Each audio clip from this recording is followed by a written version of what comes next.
오늘은 치유하신 하나님 55번째 함께 은혜를 나누고자 합니다. 오늘 본문에 출애굽한 이스라엘에게 무서운 전염병이 돌고 있습니다. 죽은 사람이 14,700명. 몇 명이요? 147, 147000. 아니죠. 14,700명. 14,700명. 이게 아주 의미 있는 숫자입니다. 14,700명. 굉장히 많은 수죠. 엄청나게 많은 수입니다. 자, 이 전염병이 거의 오늘 본문을 그냥 보면은 하루 사이에 지금 병이 급성 전염병이 퍼지면서 하루 사이에 14,700명이 죽은 것처럼 보입니다. 어쩌면 더 며칠일 수도 있지만 오늘 본문에서는 단 하루인 것처럼 우리에게 알려주고 계시는 것입니다. 그래서 급성 이런 질병들이 단번에 죽는 경우들 많지는 않은데 아예 없지는 않습니다. 예전에 어떤 에볼라나 이런 거 하면은 혈관에 귀나 코나 이런 데 다 피가 흘러나오면서 사람들이 죽는 그런 질병이고 치사율이 굉장히 높지 않습니까? 그래서 일주일 안에 이렇게 사람들이 죽기도 하고 그렇게 됩니다. 자, 그런데 이 급성 전염병, 연병이라고 칭해지는 이 질병이 퍼져나가면서 사실은 다 죽었어야 되는데 14,700명만 죽었습니다. 하나님의 은혜를 베풀어 주신 것이죠. 자, 그래서 오늘 이 본문을 우리는 처음 살펴볼 때 첫 번째로 우리가 도달하는 진리는, 깨닫는 진리는 하나님의 은혜 없이는 우리가 건강하게 살 수 없다는 것입니다. 하나님의 은혜가 있으므로 지금 우리가 건강한 것입니다. 남자만 60만 명의 대군이 출애굽을 했습니다. 근데 남자만 60만 명, 부인도 있을 거 아니에요? 자녀들도 있을 거 아니에요? 그럼 몇 명일까요? 한 200만 명이라고 쳐봅시다. 근데 이스라엘 백성만 나온 게 아니고 수많은 잡족들도 같이 나왔다 그랬습니다. 그래서 이제 고고학자들은 그것을 역사 속에 있는 힉소스 가설이라고 이제 이야기하기도 하는데, 하여튼 이스라엘 사람뿐만 아니라 많은 사람들이 다 나왔어요. 그러면 그 사람들이 40년 동안 텐트 치면서 살아가고 있었습니다. 한번 생각해 보세요. 그러면 그들은 삶의 옆집이랑 얼마나 떨어져 있었을까요? 옆집이랑 바로 거의 붙어 있지 않겠어요? 각 진별로 정지할 때 그리고 움직일 때 이 진의 배치가 다르거든요. 그런데 이제 성소를 중앙으로 사방을 나눠서 이렇게 진이 구축되고 정착하게 됩니다. 근데 사람들이 거기에 다닥다닥 텐트를 붙여놓고 사는 거예요. 화장실 가야 될 거 아니에요. 그럼 진 밖으로 가서 화장실을 갑니다. 그리고 먹어야 될 것 아닙니까? 근데 이들은 40년 동안 영양식초 딱 걸릴 만한 식단이었어요. 딱 세 가지밖에 없었으니까요. 첫째, 뭐죠? 물. 두 번째, 만나. 세 번째, 가끔 메추라기예요. 가끔 메추라기. 그러니까 세 가지만 40년 동안 먹는 겁니다. 아마 혀가 마비됐을 거예요. 똑같은 거를 먹으면은 무슨 맛인지 모릅니다. 엄마 음식 맛있어요? 어제 먹은 거, 그저께 먹은 거 다 똑같잖아. 그지? 요리 이름은 달라요. 그 맛은 똑같아. 된장국, 고추장 다 있는데 비슷해요. 왜? 밑간이 비슷하고 거기 들어가는 미원이라 그러네. 요즘에 연두해요. 그러니까 연두 들어. 하여튼 다 비슷해요. 제가 이제 대학교 그리고 대학원에 아우어홈 급식소에서 밥을 먹었는데, 그런데 매일 식사의 제목이 달라요. 근데 맛이 똑같아. 무슨 부대찌개, 무슨 볶음밥, 뭐 다 똑같아요. 국은 다 똑같은 맛이고 혀가 마비됩니다. 물, 만나, 메추라기. 요거밖에 없어요. 요거는 이제 그 메추라기가 거기를 철새. 그래서 그 하나님께서 그들을 바람을 불어주셔서 이 사람들 먹을 수 있도록 주신 것이거든요. 그러니까 철마다 오는 거예요. 철마다. 매일 오는 게 아니고. 그러니까 거의 보통 물과 만나만 먹는데 무슨 맛일까요? 약간 꿀 섞은 과자 같다 그랬어요. 우리식으로 얘기하면은 포스트 같은 거예요. 근데 40년간 포스트 먹습니다.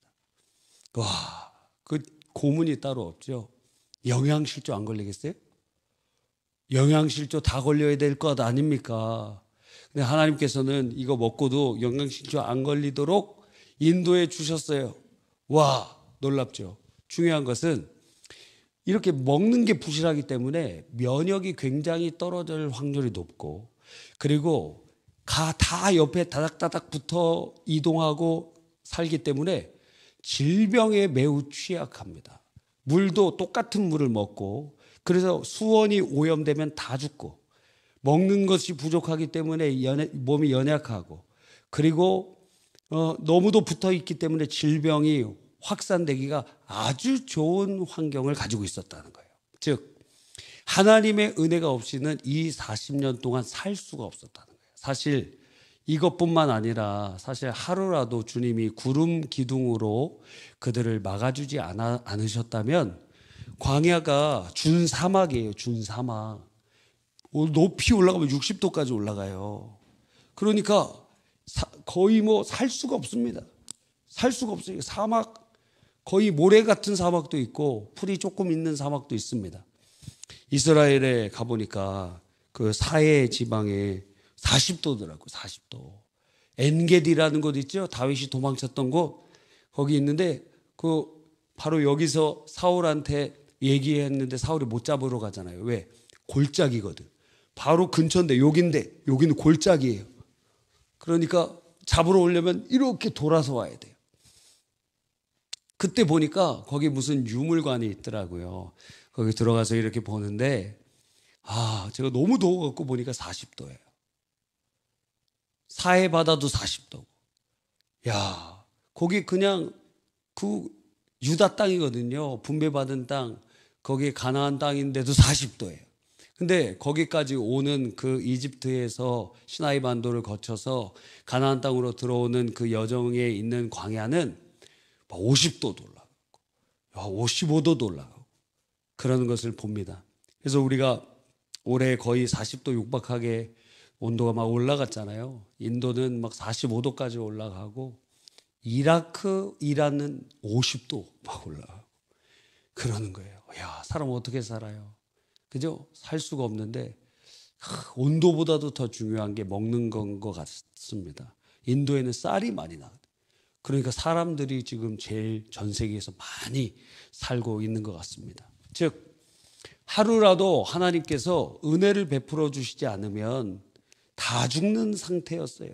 그래서 주님께서 구름 기둥으로 그들을 덮어주시면서 하나님께서 시원하게 해주시고, 그죠? 그리고 이것만 먹었는데도 멀티비타민 먹는 것처럼 하나님께서 다 영양분을 채워주시고 지방, 탄수화물, 단백질.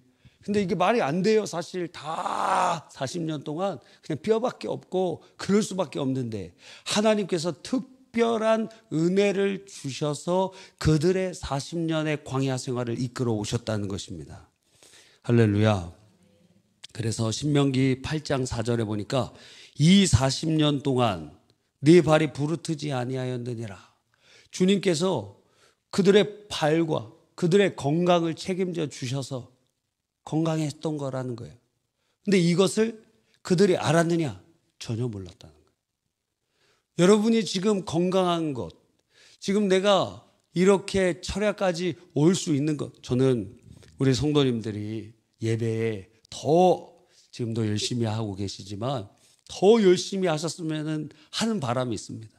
주일날 보면은 또 못 오시는 분들도 있고 어떤 분은 주일 낮 예배만 오는 분이 있고, 그리고 또 저녁 예배는 안 오시는 분들도 있고, 철야 예배는 이렇게 훌륭한 분들만 오시고 그렇다는 거예요. 근데 좀 안타까워요. 왜 나중에 어두운 밤 쉬 내리니 그 찬양처럼 봉사 못할 때도 오고 교회 못 올 때가 온다는 거예요. 신방 많이 다니고 이렇게 하다 보면은 아파서 못 와요. 아파서 못 와. 나중에 여러분 오고 싶어도 못 와요. 올 수 있을 때 열심히 와야 됩니다.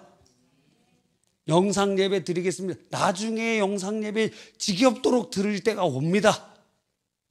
그러니까 건강할 때 주님 앞에 나와서 예배 드리시는 것이 축복이 된다는 거예요. 와. 그래서 낮 예배 주일날 오는 분들 저녁 예배도 데리고 오세요.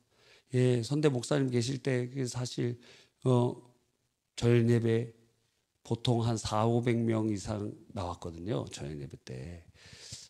그래서 저는 제가 이대 목사 되고 더 부흥이 돼야 되는데 지금 멀리 뛰기 위하여 약간 이렇게 수그리고 있는 것 같습니다. 한 10,000명 정도 하나님 부흥해 주실 줄 믿습니다. 우리가 꿈꾸고 하나님의 큰 일을 감당하기 위해서 우리가 그 정도 많은 성도들이 힘을 모아서 주의 뜻을 이루어 갔으면 좋겠습니다. 하나님께서 점점 구체적으로 꿈을 주시는 것 같아요. 그래서 100개의 새소식반을 통해서 부천의 미전도 종족, 이것이 다음 세대를 위한 것도 있지만 우리가 예수 훈련의 커버리지 비전을 가지면서 미전도 종족에 대한 비전을 갖잖아요. 그래서 이 부천시 커버리지 비전을 이루기 위하여 100개의 쇠소식반을 개척한다. 그러기 위해서는 전도자 600명이 필요합니다. 이번에 그 쇠소식반 강습회에 참여하는 분들이 66명이더라고요. 너무 감사합니다. 점점 늘어나기를 바랍니다. 근데 10분의 1밖에 안 됐어요. 9은 어디 있느냐? 계속 우리 중고등부 학생들도 TC 훈련 받고 그래서 걔네들이 중고등부 형들 말을 제일 잘 듣는데 여기 지금 40대, 50대, 60대 성도님들 얘기하면은 막 떠들어. 막 거기 앞에서 춤도 추는 애들도 있고 방해하는 애들도 있는데 형들이 한번 탁 눈 주면은 걔들이 다 얼어버려요. 잠잠하고 고요하라. 100개의 새소식반, 또 주문진 100개의 연계교회, 우리가 10개 정도 교회에 연결되어 있는데 100개 정도 하고 또 100개의 미전도 종족 입양. 그래서 이번에 갭성교회 통해서 우리가 이제 종족 입양을 좀 하고 그 미전도 종족입니다. 10만 명에서 2% 미만 복음화 되어 있는 지역, 거기를 우리가 입양하면서 선교하고 주의 큰 일을 감당하는 거예요. 100. 하나님께서 큰 은혜 주시기를 바랍니다. 그리고 우리가 오늘 이렇게 건강히 하나님 앞에 예배드릴 수 있는 것은 하나님께서 은혜를 주신 거예요. 은혜를 주신 것입니다. 입원해 보신 분, 입원. 저도 입원해 봤습니다. 저는 이래봬도 코 수술 2번 한 사람이에요. 그때 성형수술도 할 걸. 그죠? 코를 좀 깎고, 제 코도 깎았습니다, 약간. 코가 이쪽에 막혀 있어갖고 코도 깎고, 또 양성 종양도 제거하고, 그리고 여기 안에 이렇게 뼈들이 있거든요. 근데 이제 충농증이 있는 사람들은 그 뼈를 다 부러뜨려갖고, 그게 다 소리도 들려요. 뚝뚝뚝뚝 소리가 막. 여기 처음에는 부분 마취를 했어요. 그래갖고 그 뼈를 뜯어내더라고, 진짜. 그게 뭔지 몰랐어요. 그냥 종양을 뜯어내는 줄 알았는데 그게 아니었어요. 그래서 나중에 잘 설명도 안 해주고 그냥 수술 받았어요. 거기 귀 전문인데 코 수술하러 갔어요. 와. 그래서 바로 재발했어요. 얼마 되지 않아서 바로 재발했어요. 병원 제대로 가야 돼. 이비인후과 전문점이라고 갔는데 귀 수술. 와. 수술하고 한 달도 안 돼서 재발했어요. 근데 이 코 안에 이런 식으로 뼈가 되어 있대요. 이렇게 우리 코가 이렇게 있잖아요. 그럼 코 안에 이제 잘 못 콧구멍이 이렇게 있으면 콧구멍이 이렇게 있으면 공기가 이렇게 들어가잖아요. 여기에 격벽처럼 이런 약간의 뼈들이 있어요. 뼈들이 있고 뼈들이 있어요. 약 연골 같은 거겠죠. 근데 여기서 이제 염증 같은 것들이 이렇게 쭉 나와야 되는데 코가 한쪽으로 휘면 그걸 막아. 그럼 거기가 계속 막고 붓는 겁니다. 그러니까 한쪽의 뼈를 깎습니다. 통로를 만들고 그리고 여기에 있는 이런 연골 같은 뼈들을 다 꺾어버리는 거예요. 다. 그래서 여기에 있는 염증이나 이런 것들이 이렇게 쑥 빠져나오도록. 저는 이걸 다 뜯어낸 것 같아. 뻥 뚫어놓은 것 같아. 그래서 나중에 두 번째 수술하러 갔는데 그래서 거기에 병원에서 보니까 거긴가 어디 다른 데서 보니까 여기 다 뚫혀 있다고. 다 뜯어낸 거예요. 저기서. 그 설명도 안 해놓고 소송을 걸어야 될지도 모르겠습니다. 하여튼 여러분 병원에 입원해 보면 이 건강이라는 것이 굉장히 중요하다는 것을 알게 됩니다. 우리 김선옥 집사님도 병원에 입원해 보니까 굉장히 답답하셨죠? 올해 며칠 입원하셨었죠? 일주일. 일주일에 어떠셨어요?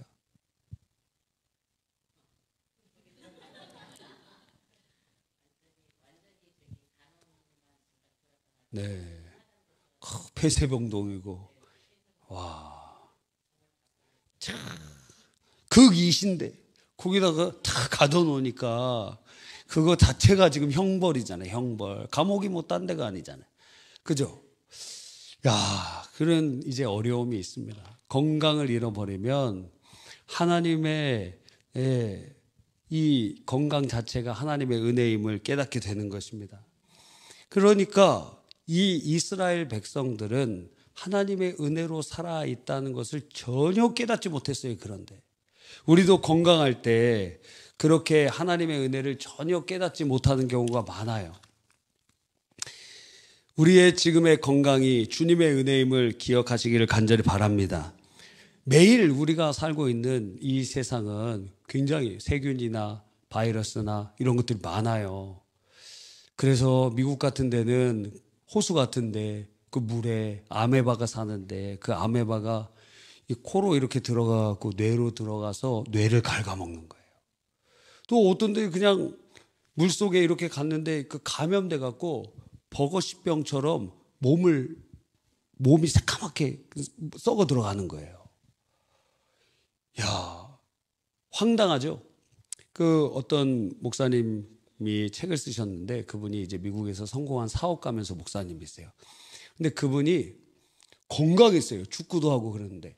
근데 어떤 바이러스성 질병 자기가 언제 걸린지도 몰라요. 그런데 심장이 거의 그때부터 죽어가는 거예요.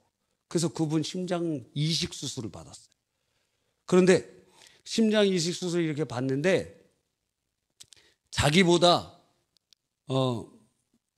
늦게 온 사람이 있었어요. 근데 이제 그 순서대로 이렇게 받고 평생 한 번 이식을 받을 수 있는데 이 목사님이 양보를 해줬어요. 좋은 심장 받고 본인은 좀 안 좋은 심장을 받았어요. 그랬더니 그걸 가지고 이제 생명이 연장되고 그렇게 즐거워했는데 그런데 이게 안 좋은 심장 받다 보니까 7년인가 몇 년 지나고 다시 악화가 됐어요.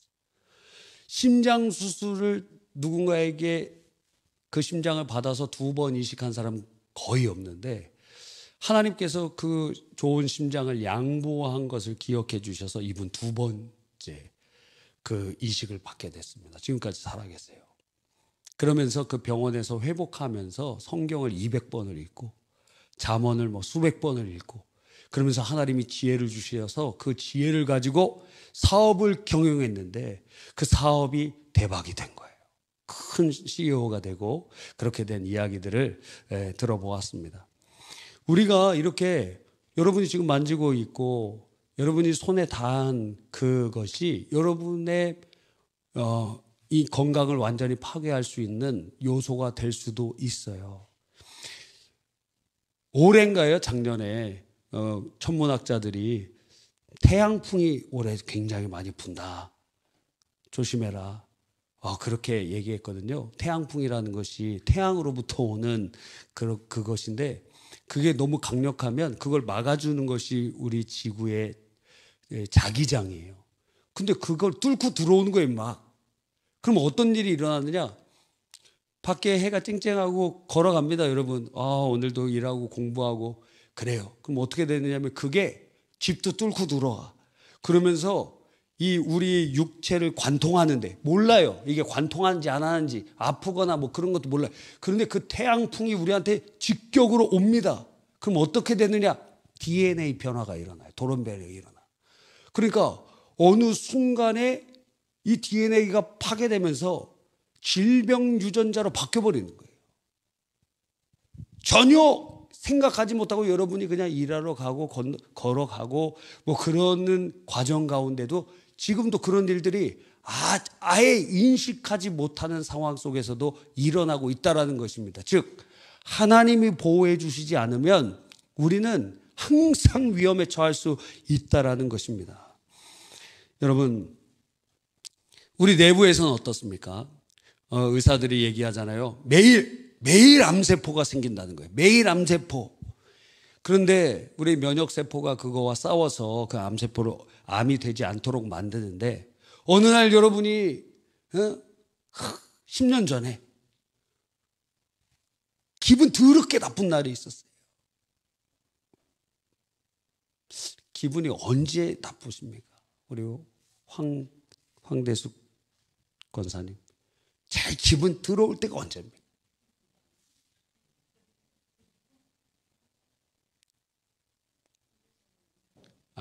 컨디션이 언제 안 좋습니까? 너무 솔직하게 얘기 안 하셔도 돼요.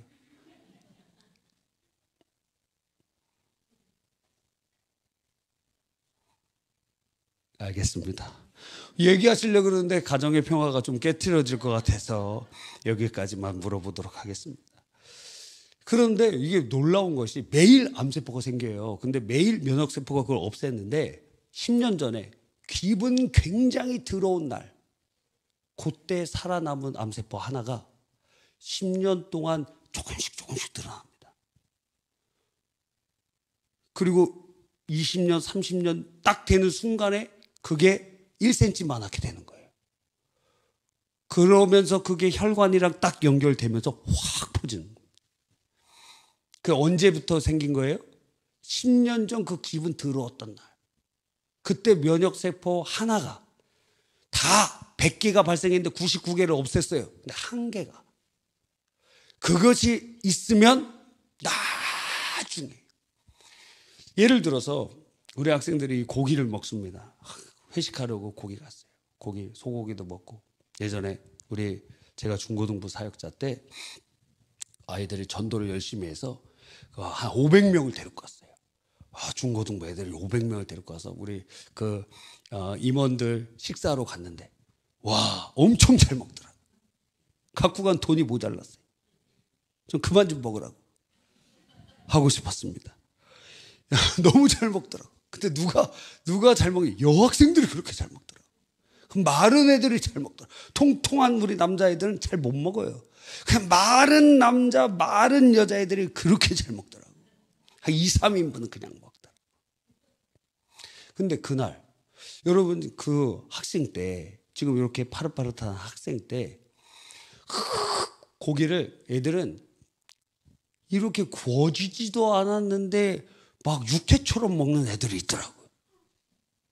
경쟁이 있어갖고 그냥 막 집어 먹어요. 육회만. 그런데 어떤 애들은 저처럼 익혀서 먹는 사람이 있어요. 분명히 말했습니다. 태워 먹지 않고 익혀 먹어요. 전 라면을 그걸 뭐라 그러죠? 적당하게 익은 걸 익혀 먹어요. 라면도 익혀 먹어요. 근데 저희 아내는 그거를 불려서 먹는다고 나한테 얘기하더라고. 저는 익혀 먹는데. 근데 그때 먹은 그 고기 중에 하나가 좀 탔습니다. 근데 그때 기분 되게 안 좋았네. 면역세포가 이렇게 떨어져 있네. 그래서 그때 먹은 그 태운 여러분이 이제 고기를 이렇게 태우면은 그 밑에서 연기가 막 나오잖아요. 그 연기가 그 환경 호르몬이에요. 환경 호르몬은 집약체야. 그러면서도 그게 고기가 막 타버렸어.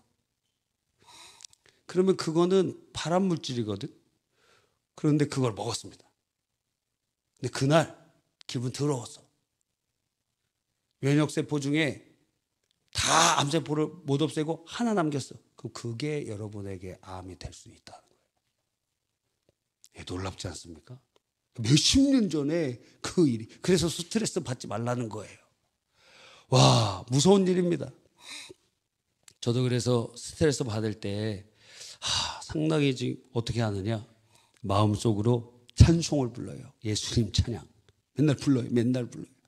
예수님 찬양 막 부르고 마귀들과 싸울지라. 왜? 지킬 만한 것 중에 마음을 지켜라.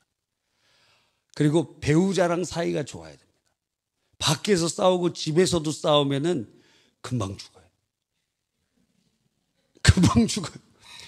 밖에서 싸우더라도 집에서는 좀 평강해야 돼. 남편 빨리 이렇게 헤어지고 싶으세요? 그러면은 좀 들들 볶으세요. 그럼 금방 죽습니다. 예. 진짜입니다. 좀 많이 들들 볶으시면 금방 죽어요. 밖에서 이렇게 막 스트레스 받고 집에서 스트레스 받고 애들도 막 문제 일으키고. 여러분,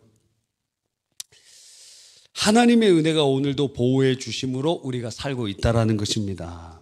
할렐루야. 이것을 우리는 깨달아야 됩니다. 하나님의 은혜가 우리에게 임함으로 건강하고 있구나.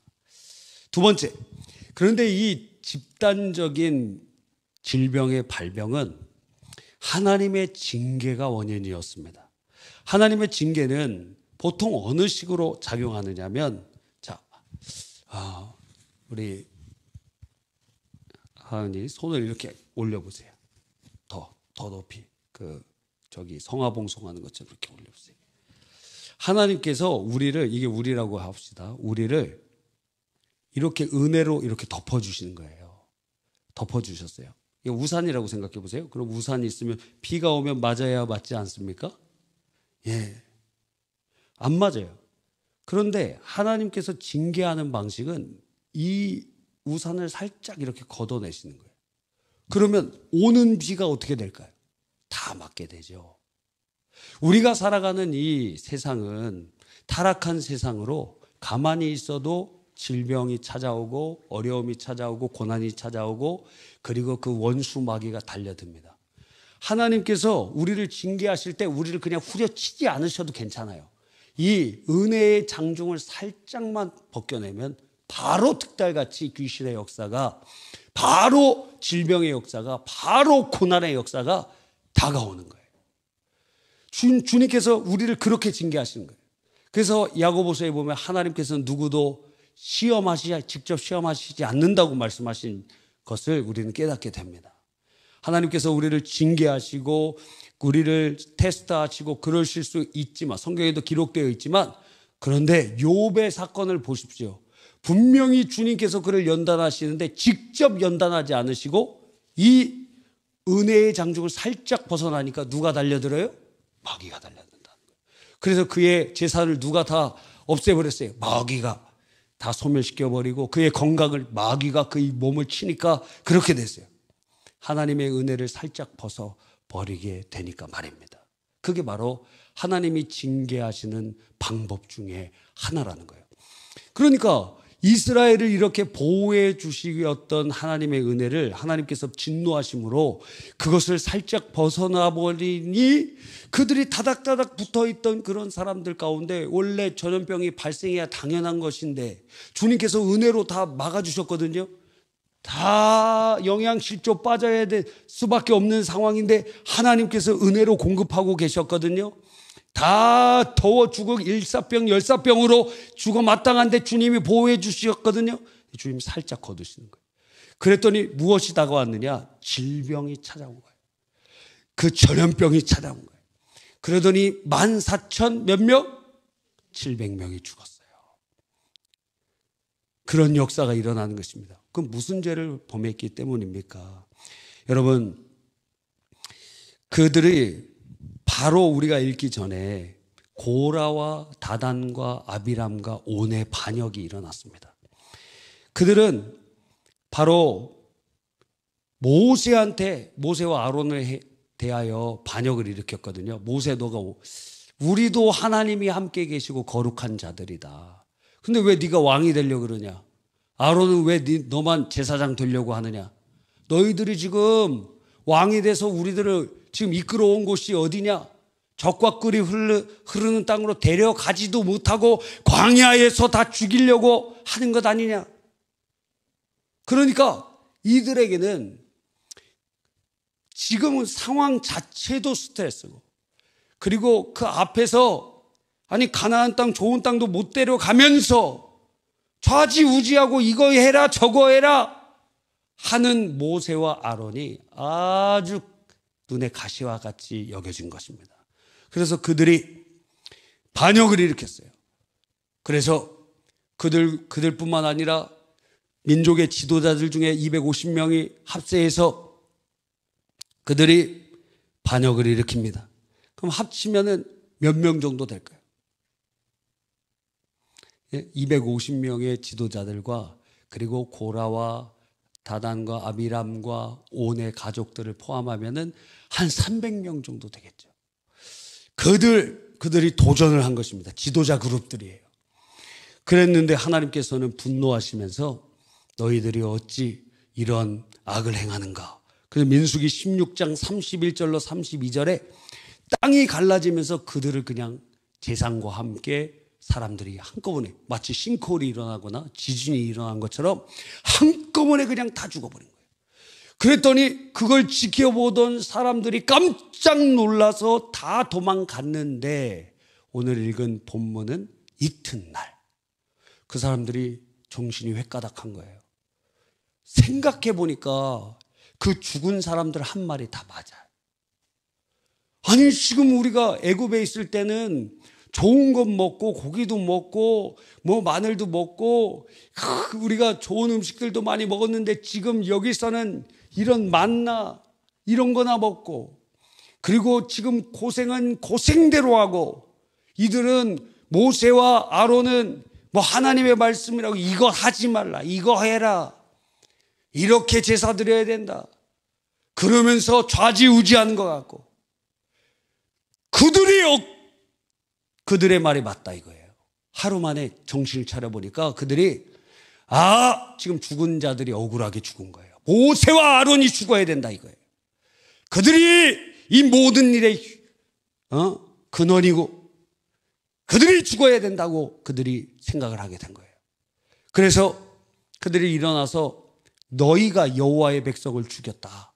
그 250명 300명이 되는 그들이 너희가 죽인 것이다. 하나님께서 심판하셨는데, 그런데 모세와 아론이 죽였다고 그들이 백성이 들고 일어났습니다. 성경에는 온 백성이 들고 일어났다고 말하고 있어요. 뭐라고요? 온 백성. 하나님께서 그걸 보시면서 진노하셨습니다.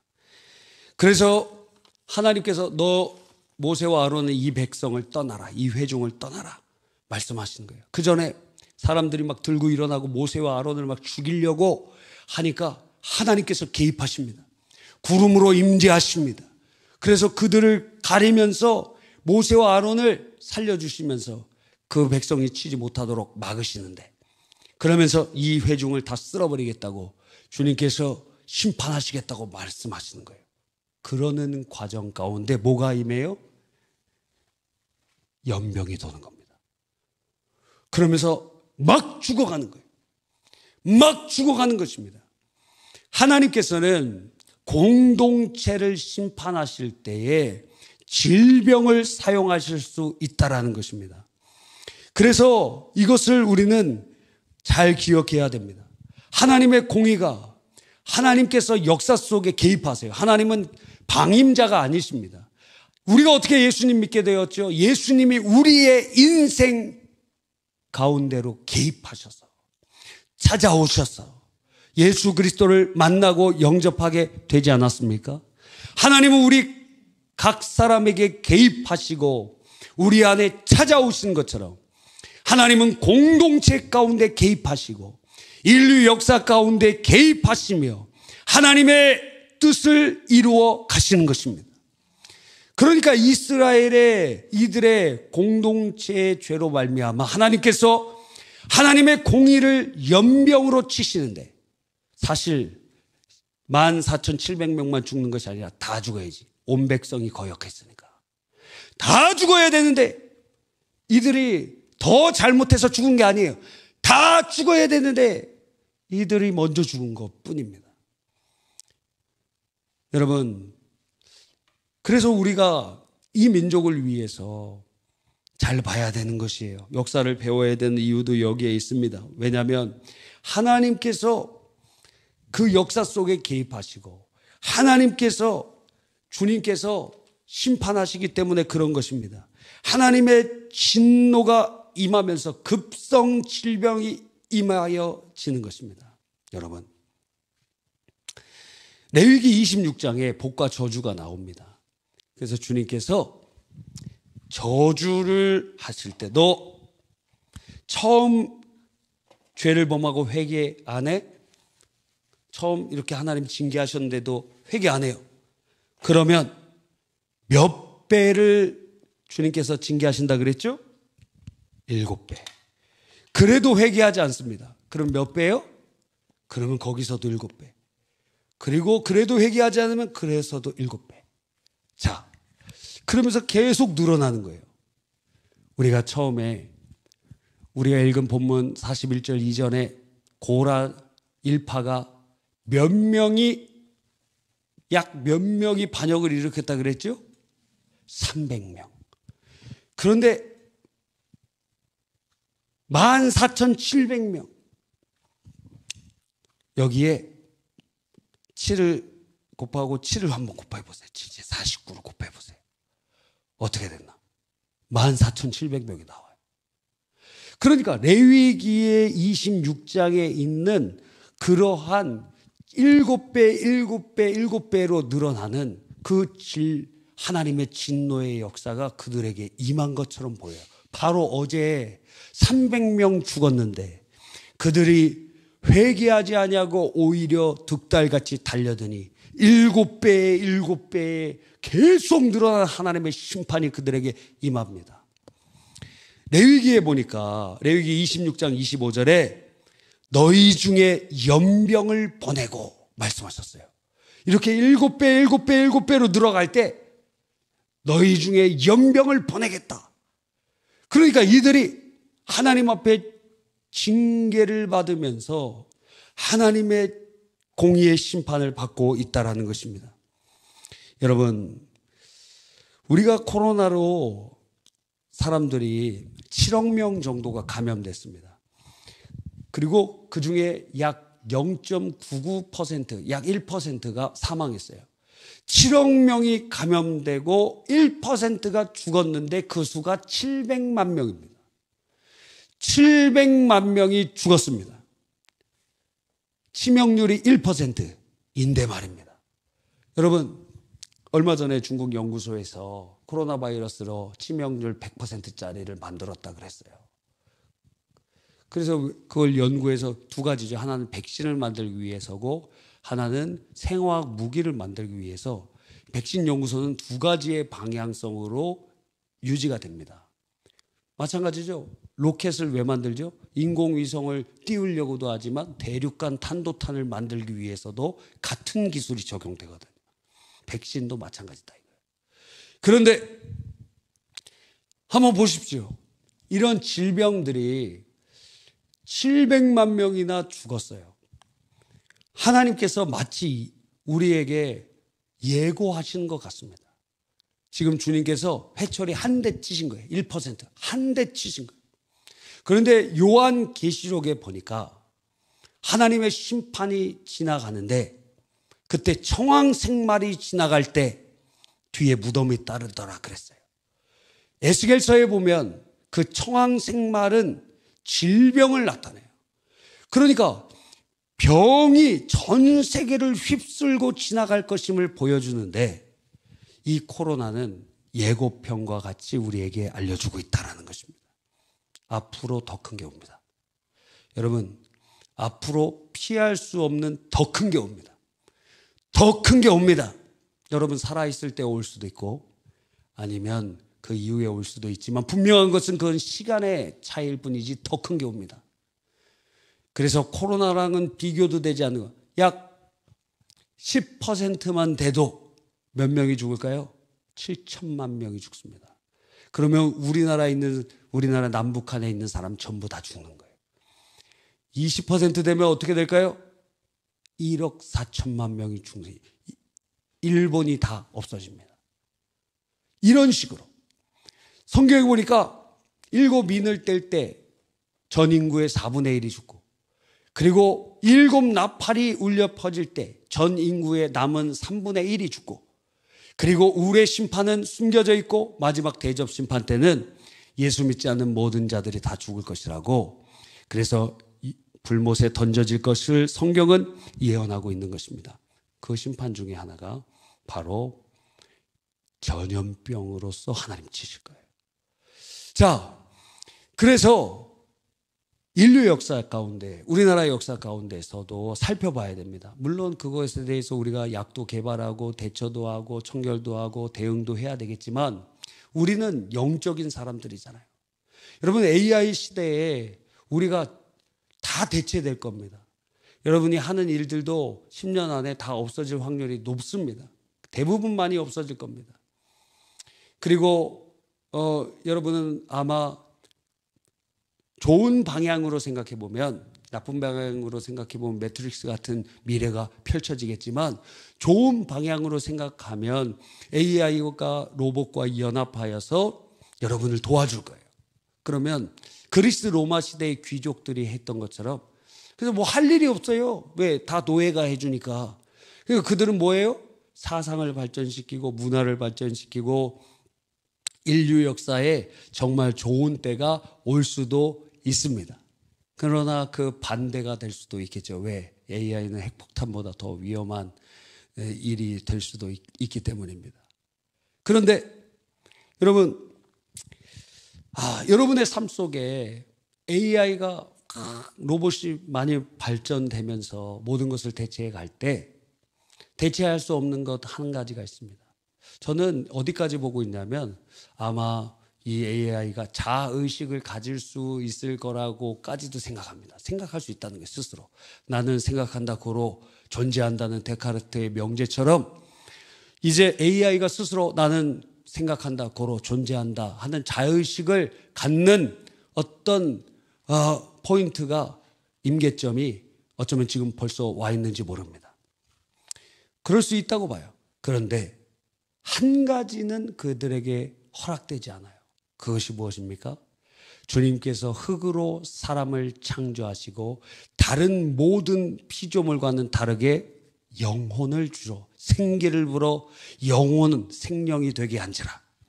그러니까 AI가 실제로 우리 학생들 중에는, 우리 교회는 없겠지만 여러분 친구들 중에는 나는 AI랑 결혼할 거야, 그런 사람들이 이제 나온다고.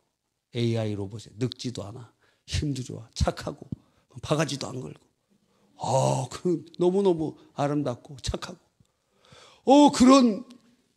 나는 그런 AI랑 결혼할 거야. 이제 그런 사람들이 이제 나온다는 거예요.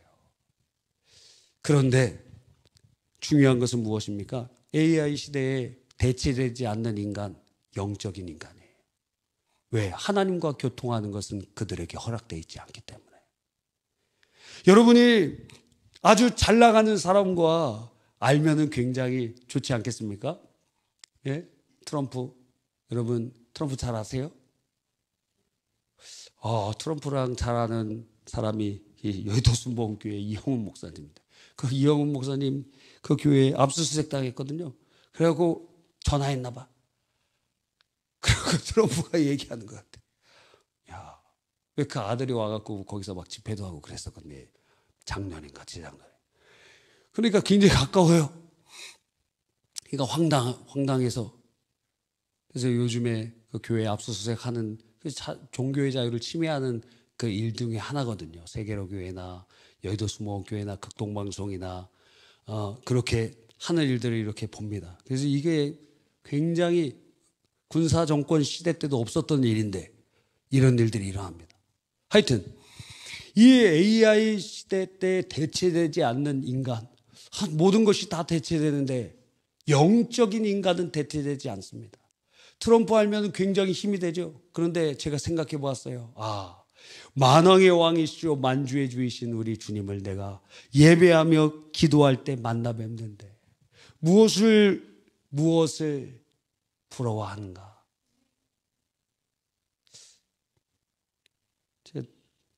판타지 보이지? 맞아요? 아직도 좋아해요? 판타지 보이지. 판타지 보이지 제가 알아갖고 내일 이렇게 만나게 해주면 좋겠죠. 생각만 해도 오늘 잠을 못 잘 것 같네. 그런데 이 세상에서 그 어떤 존재보다 하나님과 교통하는 인간의 존재는 대체 불가해요. 그게 바로 인간의 정점에 있는 특징입니다. 영적 존재. 그래서 여러분이 AI 시대에 두려워할 필요가 없어요. 영적인 인간으로서 하나님과 가까이 가면 됩니다. 여러분의 인생에 뭐가 대체되고 시간이 바뀌고 세상이 바뀌어도 두려워할 필요 없어요. 왜? 우린 영적인 인간은 하나님과 교통함으로, 하나님과 우리는 친밀함으로 가장 좋은 길로 하나님 인도해 주실 줄 믿기 때문입니다. 그래서 저는 여러분에게 요청하는 것이 무엇입니까? 이 공동체에 하나님께서 징계하신 것을 바라보며 우리가 마지막 세 번째로 회개의 제사장이 되어야 된다는 것입니다. 우리는 신약시대에는 모든 사람들을 제사장으로 부르십니다. 너희는 왕같은 제사장이요. 오늘 아론에게 모세가 얘기합니다. 너 향단에 향을 가지고 그 연기가 나게 해서 그걸 가지고 빨리 이 사람들에게 가라. 막 죽어가잖아요. 막 사람들이 금방 막 죽어갑니다. 빨리 거기 가서 그 향으로 속죄해라. 이게 무엇이냐면 성경 달력으로 7월 10일에 그날은 대속죄일입니다. 우리나라 달력으로는 10월 달 정도 되겠죠. 대속죄일에 대제사장이 1년에 딱 한 번 지성소에 들어갑니다. 그런데 하나님의 법궤가 있어요.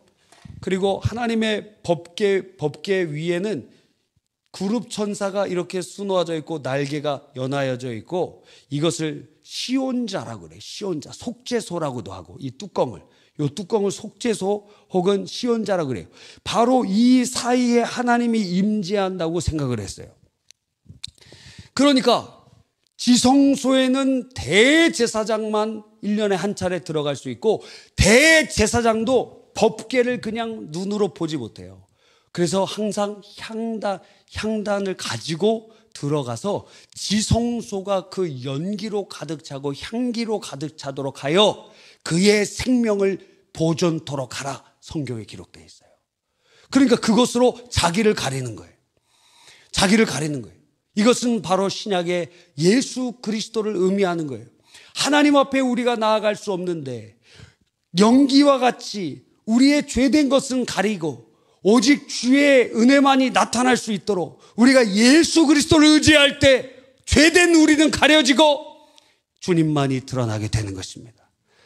그래서 연기는 쉐키나 하나님의 영광으로 그래서 우리는 또한 바뀐다고 생각할 수 있는 것입니다. 우리를 가리고 그런데 그것은 하나님의 임재의 역사가 되도록 예수 그리스도를 예표하고 있는 것이라고 할 수 있는 것입니다. 그래서 우리들이 바로 제사장의 역할을 함으로 그러한 기도의 사역을 감당하면서 예수 그리스도 안에서 치유와 예수 그리스도 안에서의 회복을 선포해야 되는 것입니다.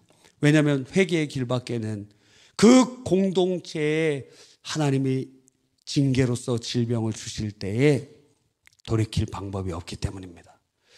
그래서 물론 우리가 약도 개발하고 여러 가지 방법들을 해야 되지만 영적인 인간인 우리들은 영적인 원인이 무엇인가를 알아야 되는 것입니다. 하나님이 어떻게 역사하고 계신가? 우리나라에게 하나님께서 어떻게 일하고 계신가? 하나님께서 어떻게 말씀하고 계시는가? 그래서 우리에게 하시는 그 음성을 듣고 보고 이 민족을 위하여 대신 회개할 자가 누구냐? 예수 믿는 우리밖에 없다라는 것입니다. 불신자들이 할 수 있어요? 못해요. 예수 믿는 우리들이 향단 들고 사람들 막 죽어갈 때 그 안으로 들어가서 그들을 속죄하는데 산자와 죽은 자가 나뉘어지는 바로 그 중간에 딱 아론이 설 때에 죽음의 권세가 끝나게 되었어요. 우리가 바로 이 일을 하는 것입니다. 그 향기, 그 연기로 그들을 가리고 어떻게 해요? 예수 그리스도의 은혜를 힘입어 우리의 죄악은 가리고 주의 은혜를 사모하게 되는 것입니다. 예수 그리스도의 보혈의 공로를 힘입어 회개할 자 누구냐? 여러분, 이 나라를 위하여 회개할 자 누굽니까? 이 민족을 위하여 회개할 자 누굽니까? 우리밖에 없어요. 누가 회개합니까? 다 자기들이 잘난 줄 알지. 다 자기들이 잘해서 이 나라가 그렇게 되는 줄 알지. 하나님의 은혜가 임하고 하나님이 이끌어 주심을 누가 알고 있습니까? 하나님이 길이 참으심을 누가 알고 있습니까? 우리가 아는 겁니다. 우리만 알고 있습니다. 다 한국 사람들이 똑똑해서 축복받은 줄 알아요. 다 열심히 일해서 그렇게 된 줄 알아요. 물론 그런 것도 있지만 하나님의 은혜 없이는 안 되는 거예요. 하나님께서 역사하시고 계시는 것입니다. 그래서 이 민족을 위하여, 이 나라를 위하여 기도할 사람은 여러분밖에 없어요. 그런데 이 여러분이 기도하지 않으면 이 나라엔 소망이 없는 것입니다. 하나님께서 질병으로 이 땅을 치실 때 누가 기도합니까? 우리가 기도해야 돼요. 하나님께서 이 민족을 치실 때, 여러분 1990년대 후반에 북한에서 고난의 행군이라고 해서 수백만 명이 굶어 죽었습니다. 그때 여러분 기도했습니까? 그 나의 죄처럼 느끼면서 그 사람들 죽어갈 때 기도했습니까? 아니, 저 백성들 저렇게 악하고 그렇게 우상 숭배하고 주체사상에 빠져 있으니까 마땅히 받아야 될 형벌이라고 생각했습니까? 여러분, 이 민족을 위하여 기도하라고 우리를 세워놓으셨는데, 그런데 기도하지 않았다면 직무유기다 이거예요. 직무유기다. 이 나라와 이 민족을 품고 하나님이 이 땅을 살려달라고 기도했어야 되는데 100만 명이 죽고 200만 명이 죽는데도 그것을 기도의 제목으로 삼지 않았습니까? 하나님 무섭지 않아요? 너 같은 민족인데 너 그 나라를 위하여 기도하지 않았구나. 하나님께서 그 매를 돌려 우리를 치시면 어떻게 하실 거예요? 이런 일들이 많이 있다라는 거예요. 내 일이 아니니까 내 일 아니라고 생각해요. 이 나라를 위하여, 이 공동체를 위하여, 이 민족을 위하여, 우리 가정을 위하여 기도할 사람 누굽니까? 예수 믿는 우리라는 거예요. 예수 믿는 우리가 기도해야 됩니다. 그들은 몰라요. 14,700명이 죽어가도 그들에게 할 수 있는 게 아무것도 없었어요. 아론이 그곳에 향단을 들고 들어갈 때 하나님께서 그걸 보시고 살려주셨어요. 우리가 예수 그리스도의 보혈의 공로를 의지하여 이 민족을 위하여 기도하고, 이 나라를 위하여 기도하고, 이 부천을 위하여 기도하고, 여러분의 가정을 위하여 기도할 때 그것이 주님께 올려지는 향기가 되어 하나님의 마음을 감동시키며 그리스도의 보혈의 공로를 의지하여 나아갈 때 하나님의 역사가 이루어지는 줄 믿는 것입니다. 여러분, 직무유기하지 마세요. 나만 잘 살면 됩니까? 이사야서에 보니까 나라 망해 가는데 귀족들이 뭐하고 있냐면 땅 투기하고 있습니다. 땅에 땅, 전토에 전토를, 가옥에 가옥을 잇는 자들 저주받을 것이다. 나라 망해 가는데 땅 투기나 하고 있고 나라가 하나님의 심판 가운데 임하고 있는데 주식 투자나 하고 있어요. 하지 말라는 게 아닙니다. 여러분이 재물을 얻고 여러분이 잘 돼야 되겠죠. 그런데 여러분은 왜 이 나라의 파수꾼으로 제사장으로 우리를 세워주셨는데 우리의 직무를 유기하면 안 된다는 거예요. 우리가 마지막 보루이기 때문에 그렇습니다. 그래서 코로나 때 돌아보십시오. 이 민족을 위하여 기도하셨습니까? 우리나라를 위하여 기도했습니까? 아니면 나 코로나 걸리면 안 돼. 그래서 악수도 안 하고 만나지도 않고 마스크나 그냥 쓰고 있어갖고 그래서 우리나라 이제 향후 한 10년 안에 폐 질환자들이 더 많아질 것 같아요. 그 마스크 때문에. 저주하는 게 아닙니다. 또 상당히 많이 늙습니다. 마스크 쓰면 하관이 많이 들 거예요.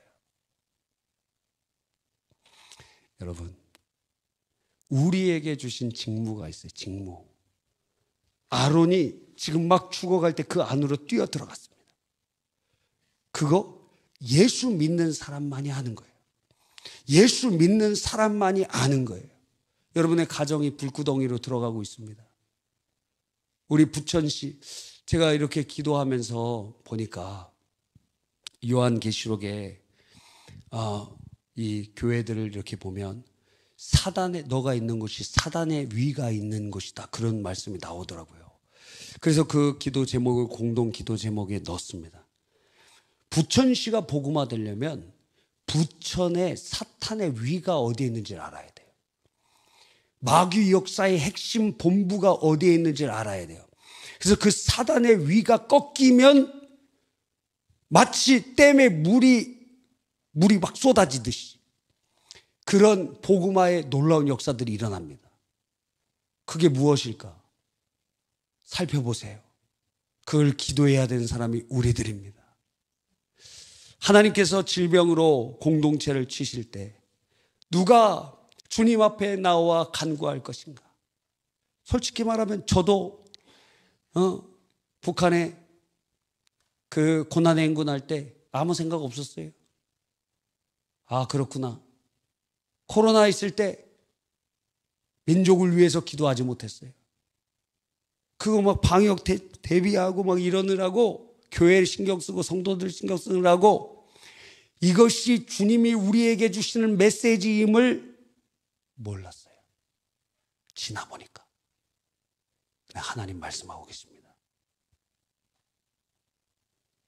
앞으로 더 큰 것이 오는데 물질적이고 육적인 준비는 국가에서 병원에서 다 하겠지만 그때 여러분이 해야 될 것은 민족의 죄를 품고 나라의 죄를 품고 하나님 불쌍히 여겨 주시옵소서.